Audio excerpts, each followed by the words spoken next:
Sightings of strange phenomena and even alleged contact with beings from other worlds are becoming increasingly common, to the point where they are being reported by mainstream media and investigated by some of our major institutions, such as the U.S. Congress.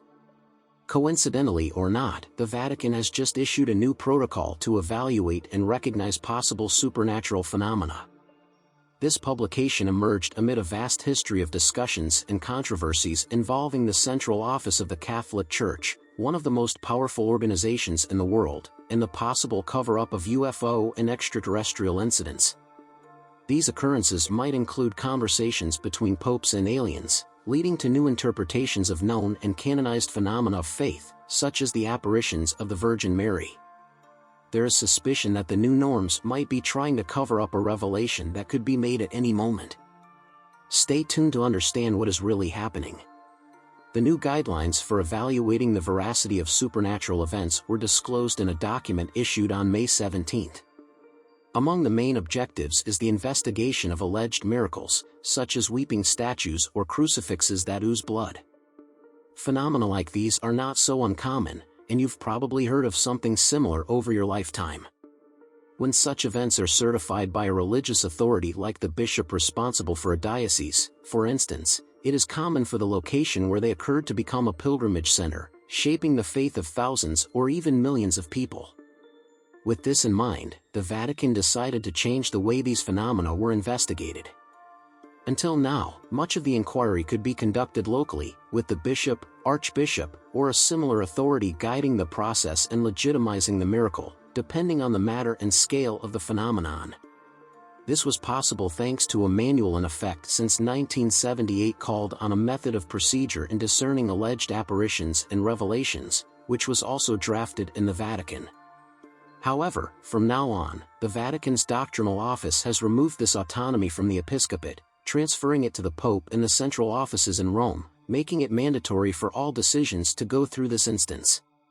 The head of the doctrinal office, Cardinal Victor Manuel Fernandez, stated that the main reason for this decision is to protect the faith of the believers, as many events can be manipulated, fraudulent, and exploited for profit, power, fame, and recognition, as well as serving other personal interests. This also seems to be a concern for Pope Francis, the current head of the Church. The pontiff has mentioned in some interviews that apparitions of the Virgin Mary are not always genuine and that it would be easy to recognize since, according to Catholic faith, she would always be pointing to Jesus and not drawing attention to herself. The newly published document cites the example of the supposed supernatural apparitions of Our Lady in Amsterdam in the 1940s and 1950s, which were deemed invalid in 2020 due to conflicting verdicts.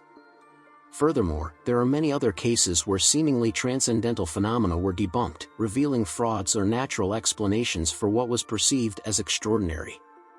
But this is the official version of events.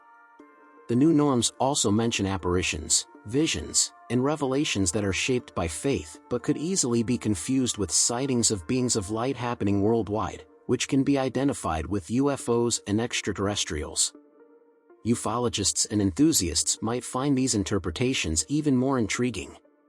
The fact that the Vatican is issuing a set of norms like this at this point could signify that we are close to experiencing an unprecedented incident that could shake the foundations of beliefs and religions worldwide, such as the confirmation of intelligent life or otherwise on other planets.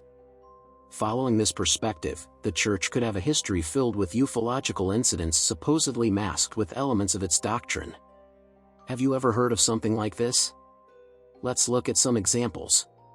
To start, let's explore the story of John XXIII, the Pope who supposedly conversed with extraterrestrials. This event allegedly took place in 1961 and was documented by Father Lourdes Capovilla, the Pope's private secretary at the time. However, the news was only published in 1985 and was quickly silenced as expected. According to the report, the Pope and his aide were walking through a garden when a strong light appeared in the sky and moved towards them. Gradually, the intermittent light approached and turned into an object resembling a large oval-shaped ship pulsating with different colors. The structure slowly descended to the grass. After a few moments, a strange being emerged, appearing almost human but very tall, with elongated ears and a golden light around him.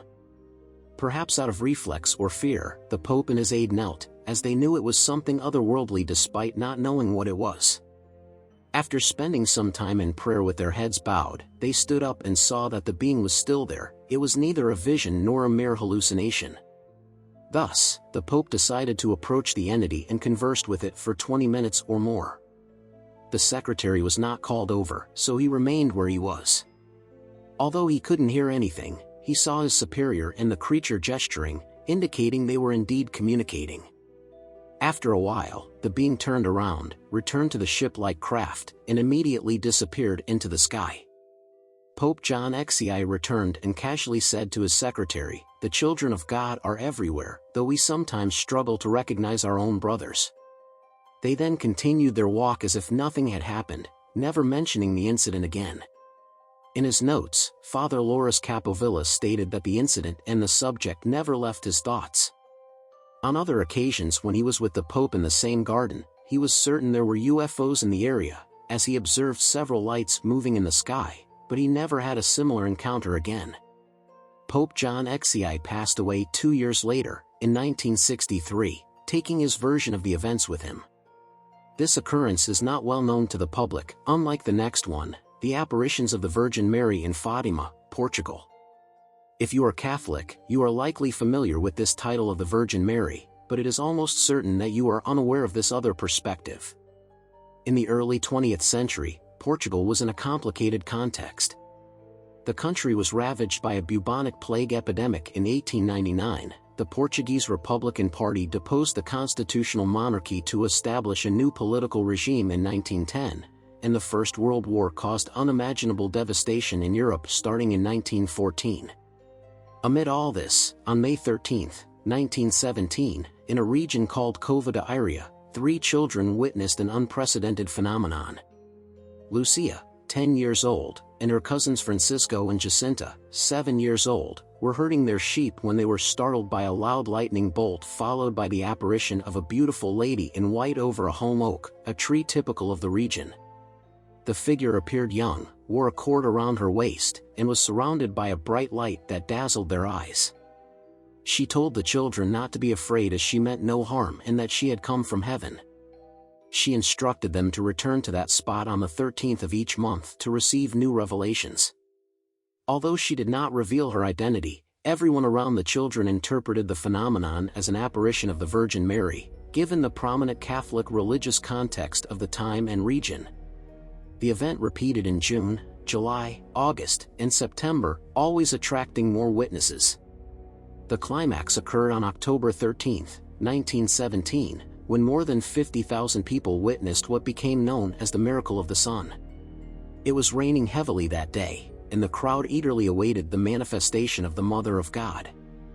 According to witnesses, the phenomenon began around 2 p.m. A strange cloud quickly approached and emitted a beam of light that cut through the sky.